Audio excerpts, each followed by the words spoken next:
Hello नमस्कार नमो बुद्धाय। बहुत समय पहले की बात है जब ऋषि मुनियों के आश्रमों में बालक ब्रह्म ज्ञान वेद शास्त्र और शास्त्रों की शिक्षा लेते थे। हिमालय की तलहटी में एक प्रसिद्ध गुरुकुल था जहाँ दूर दूर से बालक ज्ञान प्राप्त करने आते थे। वहीं पर एक बालक था अग्निवेश नाम से, तेजस्वी लेकिन स्वभाव से थोड़ा विचलित, कभी कभी थोड़ा डरपोक और कभी कभी बड़ा ही चुलबुला। उसकी एक आदत थी बहुत सोचना, इतना सोचना कि अगर गुरुजी कोई प्रश्न पूछे तो उत्तर देने से पहले वह 10 बातें सोच ले। अगर गलत हो गया तो क्या होगा, सब हंसेंगे, क्या गुरुजी डांटेंगे क्या, और ऐसे ही सोचते सोचते उत्तर देने का समय ही निकल जाता। बाकी शिष्य हंसते और अग्निवेश तू सोचते सोचते वह कहते कि अग्निवेश तू सोचते सोचते बूढ़ा हो जाएगा। एक दिन की बात है, गुरुकुल में एक प्रतियोगिता हो रही थी शास्त्रार्थ की। सारे शिष्य बड़े उत्साहित थे, लेकिन अग्निवेश के माथे पर चिंता की लकीरें थीं। उसके दोस्त वस्तु और सील ने पूछा, क्या हुआ मित्र, आज तो तुझे सबसे आगे रहना चाहिए, तू तो बहुत पढ़ता है। अग्निवेश बोला, पढ़ना एक बात है, बोलना दूसरी। जब सामने लोग बैठते हैं मेरा दिमाग खुद से लड़ने लगता है। एक आवाज़ कहती है तू कर सकता है, दूसरी कहती है अगर हार गया तो।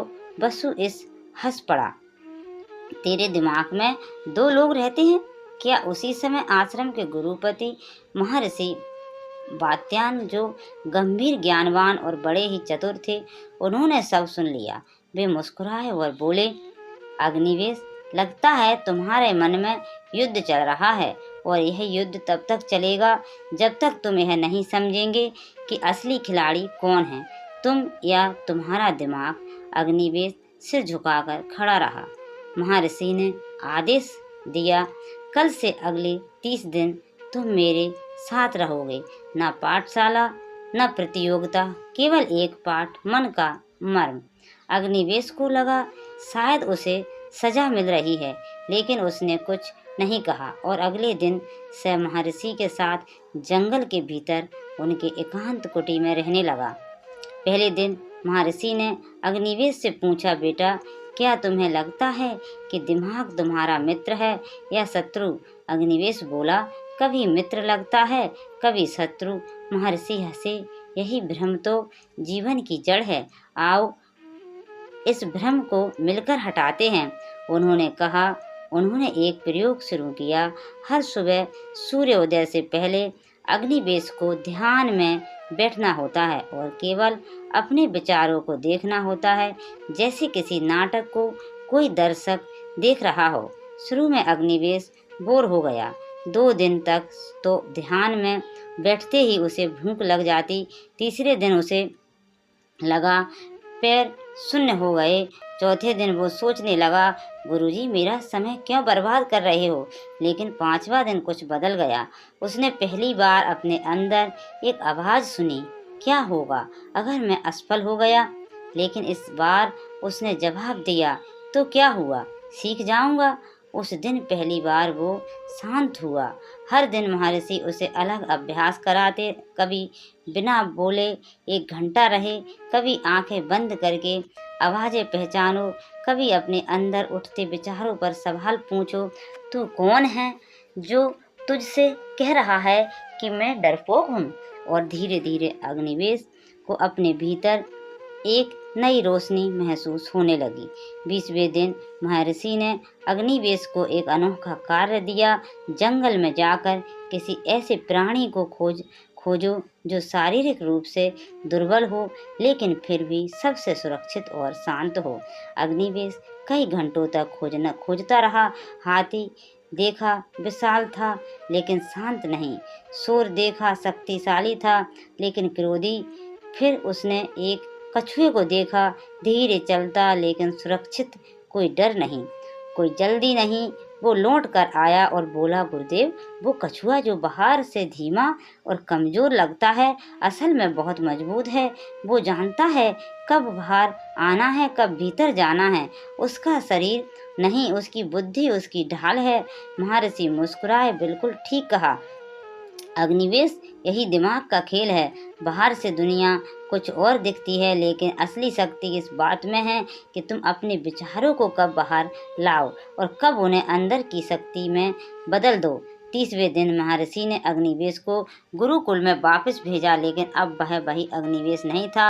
अब वह जब किसी प्रश्न के उत्तर में खड़ा होता तो उसकी आंखों में झिझक नहीं, स्पष्टता होती। अब जब प्रतियोगिता होती तो वह हार की चिंता नहीं करता, अनुभव की प्रतीक्षा करता। और सबसे बड़ी बात, अब उसके दिमाग में दो आवाज़ें नहीं होती थीं, बस एक जो कहती थी, तू कर सकता है, तू करेगा। धीरे धीरे वही अग्निवेश जो कभी उत्तर देने से डरता था, गुरुकुल का सर्वश्रेष्ठ शिष्य बन गया। महर्षि बतायन ने एक दिन कहा, जिसने मन को जीत लिया उसने जगत जीत लिया। अग्निवेश, तू अब केवल ज्ञानी नहीं, विजेता भी है, क्योंकि तूने सबसे बड़ा युद्ध जीत लिया है, अपने दिमाग का खेल। उस दिन गुरुकुल में कोई बांसुरी नहीं बजी, कोई शंख नहीं फूंका गया, लेकिन अग्निवेश के भीतर जो शांति थी वो पूरी सृष्टि से अधिक गूंज रही थी। आज भी अगर कोई कहे कि मैं बहुत सोचता हूँ, मैं बहुत डरता हूँ, मैं हार जाता हूँ, तो याद रखो, यह खेल बाहर का नहीं, अंदर का है। जब तुम अपने दिमाग के खेल को समझ लोगे, तब तुम वो बन जाओगे जो कोई और नहीं बन पाया। क्या आप जानते हैं, इस पूरे ब्रह्मांड का सबसे रहस्यमय, सबसे शक्तिशाली और सबसे अनोखा तत्व हमारे सिर के अंदर है। नहीं, यह कोई तिलस्मी चीज नहीं है, ये हमारा दिमाग, वही दिमाग है जो हमें सोचने की ताकत देता है, सपने दिखाता है, डराता है, हंसाता है और सबसे ज़रूरी बात, हमें बदल सकता है। लेकिन अफसोस की बात यह है कि हम में से ज़्यादातर लोग अपने दिमाग को समझते ही नहीं, हम इसके खेल को पहचान ही नहीं पाते हैं। इस वीडियो में हम किसी कहानी की बात नहीं करेंगे, बल्कि हम उस सच्चाई से पर्दा उठाएंगे जिसे जानकर आप चौंक जाओगे, भावुक हो जाओगे और शायद आज से ही अपनी ज़िंदगी की दिशा बदलने की ठान लोगे। क्योंकि यह सिर्फ नॉलेज नहीं, यह वो चाबी है जो आपकी बंद किस्मत के दरवाजे खोल सकती है। दिमाग का खेल, आइए शुरू करते हैं। दिमाग एक मांसपेशी की तरह है, जितना ज़्यादा आप इसे चलाओगे उतना ही यह तेज और ताकतवर बनता जाएगा। लेकिन अगर आप इसे बस टीवी देखने, स्क्रॉल करने और गपशप में उलझने में खर्च कर रहे हो, तो यह धीरे धीरे अपनी शक्ति खो देता है। यही कारण है कि हमारे पूर्वजों ने दिमाग को ब्रह्मांड से जोड़ने का माध्यम माना है। गौतम बुद्ध कहते थे, जो अपने मन पर विजय पा लेता है वह संसार पर भी विजय पा सकता है। इस कथन का मतलब समझो, अगर तुम अपने दिमाग को पहचान लोगे, उसे दिशा देना सीख लोगे, तो तुम्हें कोई रोक नहीं सकता। बुद्ध का पूरा जीवन इस बात का प्रमाण है कि शांति और अपार शक्ति एक ही जगह से निकलती हैं। हमारे मन से अब बात करते हैं चाणक्य की, वो महामानव जो राजनीति, रणनीति और बुद्धि का पर्याप्त थी उनके पास। एक बुद्ध ने भी यही विचार कहे हैं। उन्होंने कहा था कि दिमाग ही उसका सबसे बड़ा मित्र और सबसे बड़ा शत्रु होता है। यानी यदि आप अपने दिमाग के साथ सही तालमेल बिठा पाओ, तो आप वो हासिल कर सकते हो जो दुनिया को असंभव लगता है। लेकिन अगर आप इसके गुलाम बन जाओ, तो यही दिमाग आपकी ज़िंदगी को अंधकार में धकेल सकता है। अब जरा सोचिए, यह दिमाग इतना छोटा है कि हमारे दो कानों के बीच समा जाता है, लेकिन इसकी शक्ति इतनी है कि इसने पृथ्वी पर ही नहीं, ब्रह्मांड में भी मानवता की उपस्थिति दर्ज करवाई है। आइंस्टीन को ही देख लीजिए, उन्होंने कहा था, imagination is more than knowledge, यानी कल्पना जानकारी से कहीं बड़ी चीज है। और कल्पना कहाँ जन्म लेती है? दिमाग में। हमारे देश के हीरे स्वामी विवेकानंद कहते हैं, मनुष्य जैसा सोचता है वैसा ही बन जाता है। यही बुद्ध कहते हैं हमारे कि मनुष्य जैसा सोचता है वैसा बन जाता है। जब कोई इंसान बार बार कहता है मुझसे नहीं होगा, तो उसका दिमाग भी मान लेता है। हाँ, यह सच है और वही उसका भविष्य बन जाता है। लेकिन जो अपने दिमाग से कहते हैं मैं कर सकता हूँ, तो धीरे धीरे दिमाग उनके लिए रास्ता बनाता है, मौके पैदा करता है और उन्हें वहाँ ले जाता है जहाँ आम लोग सिर्फ सपने देखते हैं। मनोविज्ञान की बात करें तो यह सिद्ध हो चुका है कि दिमाग में हर दिन 60,000 से ज़्यादा विचार आते हैं। उनमें से ज़्यादातर नेगेटिव होते हैं, रिपीट होते हैं और अगर आपने उन्हें कंट्रोल करना नहीं सीखा तो वही विचार आपकी ज़िंदगी को कंट्रोल करने लगते हैं। यही कारण है कि मेडिटेशन, भ्रम, ज्ञान और आत्मनिरीक्षण की बातें हर युग में इतनी ज़रूरी मानी गई हैं। आपने बीरबल की कहानियाँ तो सुनी ही होंगी। उनके जवाबों में जो मजाक और चतुराई होती थी, वो सिर्फ होशियारी नहीं थी, वो थी दिमाग की ट्रेनिंग। वो हर सवाल से पहले अपने दिमाग को शांत करते, फिर तार्किक सोच से जवाब खोजते। यह उनके जन्म से नहीं था, यह अभ्यास से आया था। आज हम यह भूल चुके हैं कि दिमाग भी एक शक्ति है जिसे साधना पड़ता है। अब आइए विज्ञान की ओर चलते हैं। आज नासा, इसरो, गूगल जैसी संस्थाएं ब्रेन प्लास्टिसिटी पर रिसर्च कर रही हैं, यानी दिमाग खुद को बदल सकता है, नया सीख सकता है और फिर से खुद को नए सांचों में ढाल सकता है। कोई भी इंसान चाहे कितना भी पिछड़ा हो, अगर वह रोज दिमाग को सही सोच, सही आदतें और सही वातावरण दे तो उसका जीवन वैसा नहीं रहेगा जैसा आज है। यह कोई कहानी नहीं, वैज्ञानिक प्रमाण है। थॉमस एडिसन जिसने बल्ब बनाया, हजारों बार फेल हुआ, लेकिन हर बार उसने अपने दिमाग को एक ही बात सिखाई, यह काम कर सकता है, और आखिरकार उसने वही किया जिसे आज पूरी दुनिया रोशनी के रूप में देख रही है। क्या आप जानते हैं कि हमारा दिमाग असल और कल्पना में अंतर नहीं कर पाता? जब आप कोई डरावनी बात सोचते हो तो शरीर वाकई डर की प्रतिक्रिया देने लगता है, जैसे हार्ट बीट तेज होना, पसीना आना, सांसें तेज चलना। और जब आप अपने लक्ष्य को बार बार विजुअलाइज करते हो तो दिमाग उसे सच मानकर उस दिशा में शरीर को काम में लगाता है। यही है न्यूरोप्लास्टिसिटी का खेल और यही है ब्रह्म ज्ञान की पुष्टि। भारत के ऋषि मुनियों ने हजारों साल पहले जो ध्यान, मंत्र, साधना और संकल्प की विधियां बताई थीं, अब वही बातें पश्चिम में law of attraction, power of subconscious mind और माइंडफुलनेस के नाम से दोहराई जा रही हैं। लेकिन हम भूल गए हैं कि यह ज्ञान तो हमारे ही पूर्वजों की देन है। तो अब सवाल यह है, क्या आप भी अपने दिमाग को समझना, साधना और चलाना चाहते हैं? तो याद रखो, अगर तुम अपने दिमाग के साथ दोस्ती कर लोगे तो यह पूरी दुनिया तुम्हारे रास्ते में आएगी, लेकिन अगर तुमने इसे नज़रअंदाज किया तो यह तुम्हारे खिलाफ सबसे बड़ा दुश्मन बन सकता है। और अब इसी बात के साथ हम आगे बढ़ेंगे उस दूसरे रहस्य की ओर, जहां हम जानेंगे उन लक्षणों के बारे में जो बताते हैं कि हम अपने दिमाग को खोने लगे हैं और बुरा समय पास आ चुका है। क्या आप तैयार हैं जानने के लिए दिमाग के कमज़ोर होने के लक्षण? क्या आपने कभी खुद से यह सवाल किया है कि मैं बार बार वही गलती क्यों करता हूँ, जब मुझे पहले से पता होता है कि यह चीज़ ठीक नहीं है, तो फिर भी मैं उसे क्यों दोहराता हूँ? मेरे अंदर दो आवाज़ें क्यों चलती रहती हैं? एक कहती है करो और दूसरी कहती है रुको। और सबसे अहम, जब मैं कोई फैसला लेता हूँ और बाद में पछताता हूँ, तो क्या वो मैं ही था या मेरे मन या दिमाग? यहीं से शुरू होता है वो आदर्श खेल, दिमाग और मन का खेल। एक ऐसा खेल जिसे अगर आपने समझ लिया तो आपको कोई हरा नहीं सकता, पर अगर आप इसे नहीं समझ पाए तो यही दो तत्व, मन और दिमाग, आपकी सबसे बड़ी हार की वजह बन सकते हैं। दिमाग क्या है? यह एक अद्भुत जैविक संरचना है जिसमें अरबों न्यूरॉन्स हैं जो हर सेकंड लाखों सिग्नल्स को प्रोसेस करता है, यह सोचता है, निर्णय लेता है, याद रखता है, विश्लेषण करता है। लेकिन इससे भी गहरा प्रश्न यह है कि मन क्या है।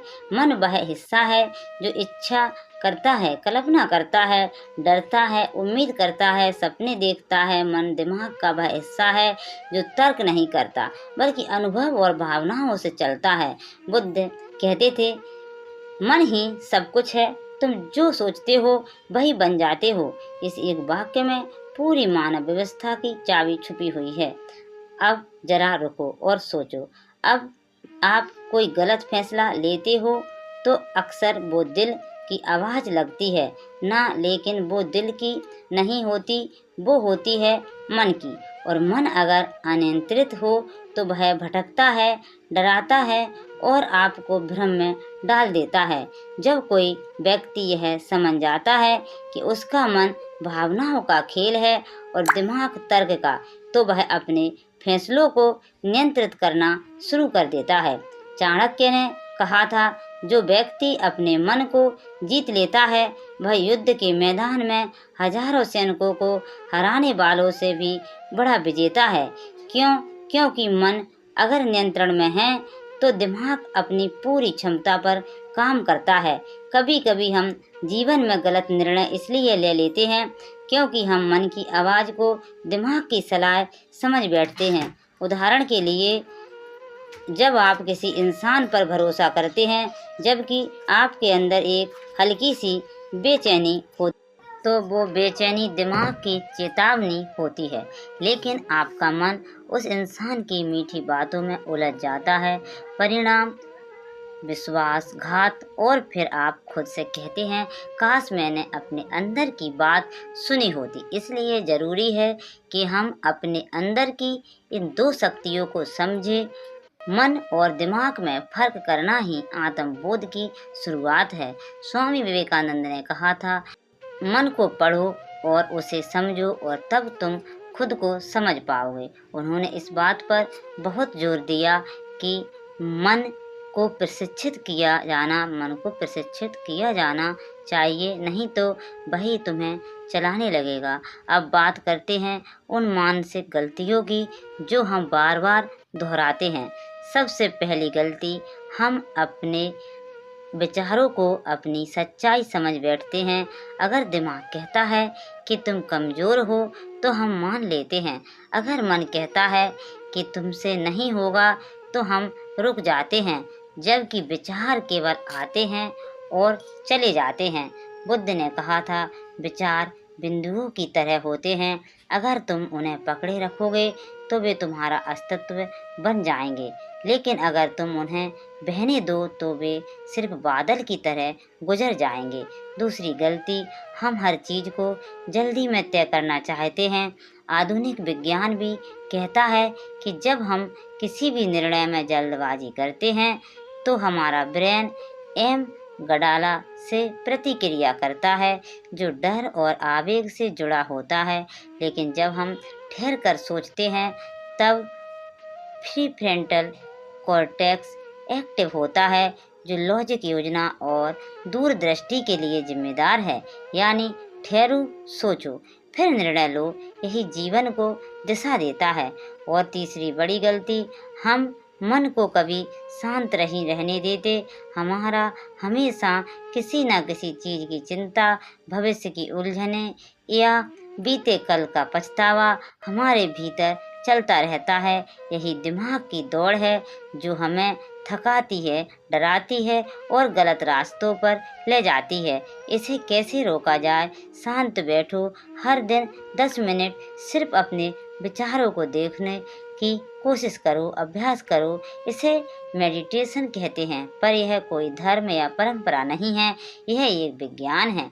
वैज्ञानिक शोध बताते हैं कि नियमित ध्यान करने से दिमाग में ग्रे मैटर बढ़ता है, जिससे फोकस, याददाश्त और निर्णय लेने की क्षमता सुधरती है। मन शांत होता है और तब आप चीज़ों को साफ साफ देख पाते हैं।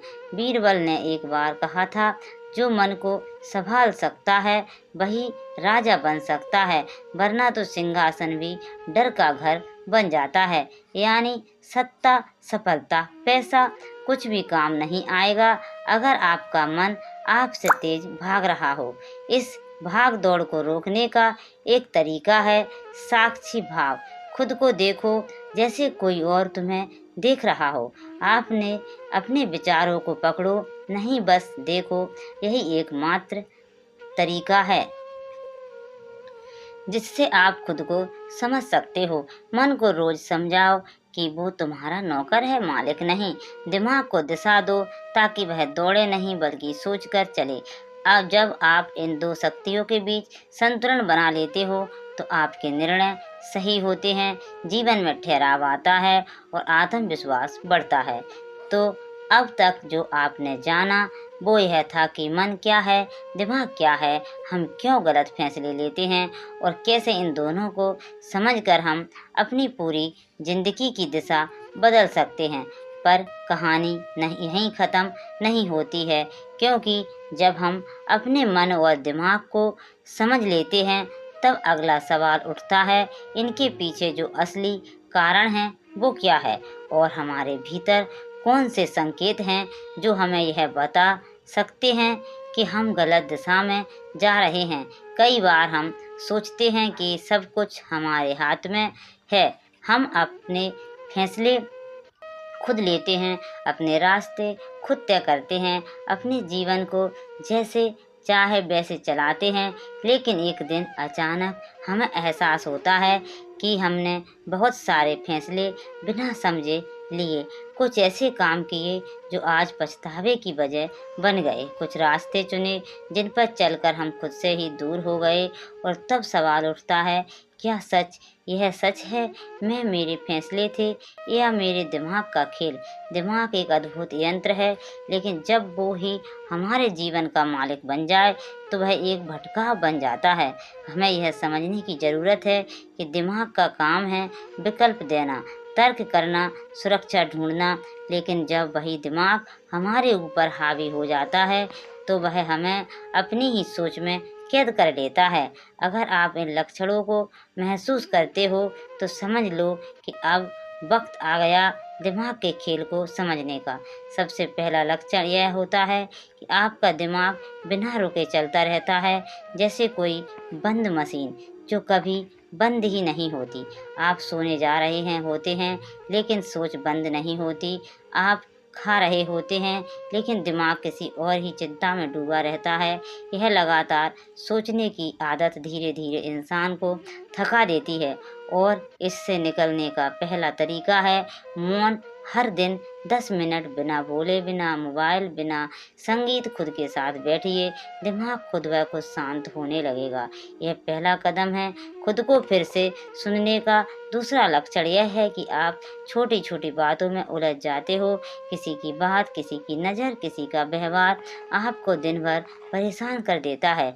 आप खुद सोचते हो मैं इतना सोच क्यों रहा हूँ, लेकिन रुकते नहीं। इसका इलाज ही विचारों को पहचानना और उनसे दूरी बनाना है। हर विचार सच नहीं होता। जब कोई बात आपको चुभे तो बस खुद से एक सवाल पूछिए, क्या यह बात 5 साल बाद भी मायने रखेगी? जवाब अक्सर नहीं मिलेगा और वहीं से शुरू होगी आपकी आज़ादी। तीसरा लक्षण होता है निर्णय ना ले पाना। बहुत सोच विचार करने के बाद भी दिल में डर बना रहता है, अगर गलत हो गया तो। इस स्थिति से बाहर निकलने के लिए ज़रूरी है कि आप मन और दिमाग में फ़र्क समझें। मन कहता है यह करना चाहिए, दिमाग कहता है रुक जा, रिस्क है। आपको खुद को यह सिखाना होगा कि सही फैसले हमेशा बिना डर के लिए जाते हैं और गलत फैसले भी आपको सिखाने के लिए होते हैं, डर से बचने के लिए नहीं, सच्चाई से जुड़ने के लिए निर्णय। चौथा लक्षण हर चीज़ में जल्दी होना।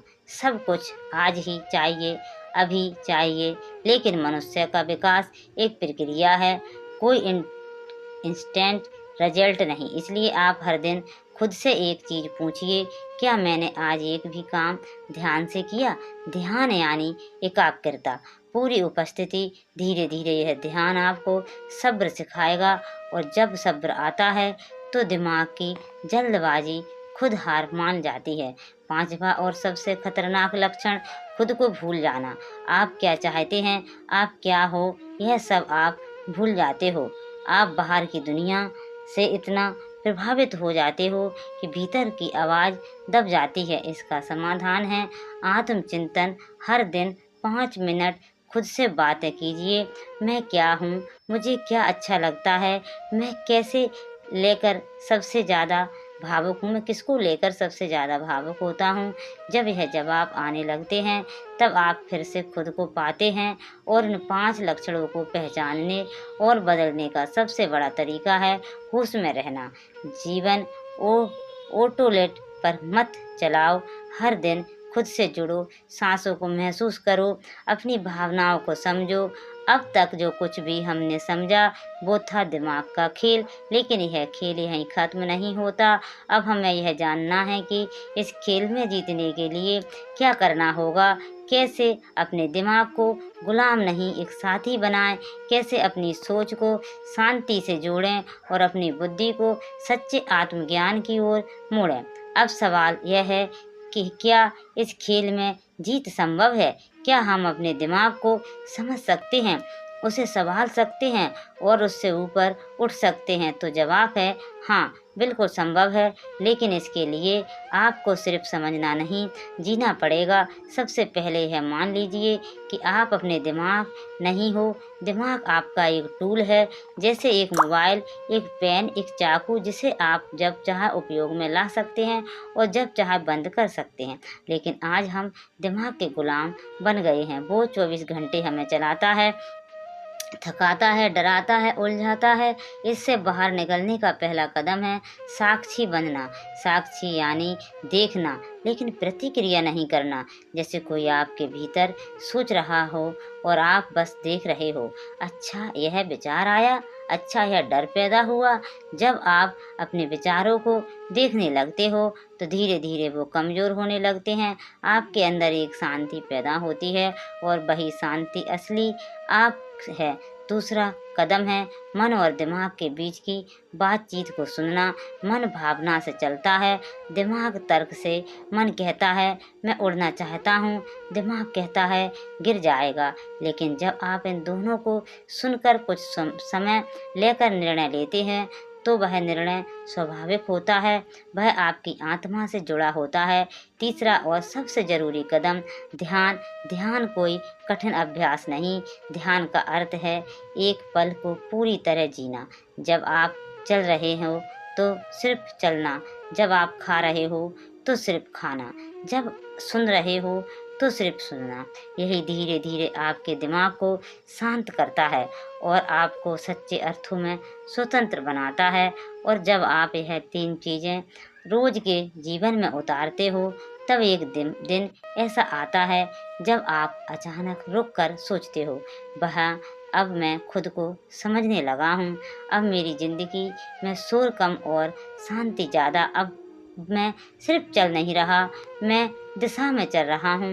यही वो पल हैं जब आप दिमाग के खेल में नहीं, अपने जीवन के खेल में विजेता बनते हो। दोस्तों, यह सफ़र आसान नहीं, लेकिन अगर आपने यह वीडियो यहाँ तक देखा है तो यकीन मानिए आपने अपने जीवन को बदलने का रास्ता पकड़ लिया है और आगे भी हम इस रास्ते पर आपके साथ रहेंगे। हमारा यह चैनल इसी उद्देश्य से बना है कि हम मिलकर खुद को पहचानें, खुद को बेहतर करें, हर सोच, हर भ्रम, हर डर को पार करें और एक सच्चे, शांत और जागरूक जीवन की ओर कदम बढ़ाएं। अगर आपको इस वीडियो से कुछ भी समझ आया, कुछ भी अच्छा लगा, अगर आपके अंदर कुछ हिला, कुछ सवाल उठे हैं तो इस यात्रा को यहीं मत छोड़िए। हमारे चैनल को अभी सब्सक्राइब कीजिए, क्योंकि यह सिर्फ एक चैनल नहीं है, यह एक जागृति की शुरुआत है। यह हर वीडियो, हर शब्द आपको खुद से मिलवाने के लिए है। सब्सक्राइब कीजिए, क्योंकि अगला वीडियो आपके भीतर की नींद को और गहरा झकझोरेगा। मिलते हैं अगले ज्ञान यात्रा में, अगली वीडियो में। तब तक याद रखिए, जो दिमाग के खेल को समझ गया वो समझो पूरी जिंदगी को जीत गया है।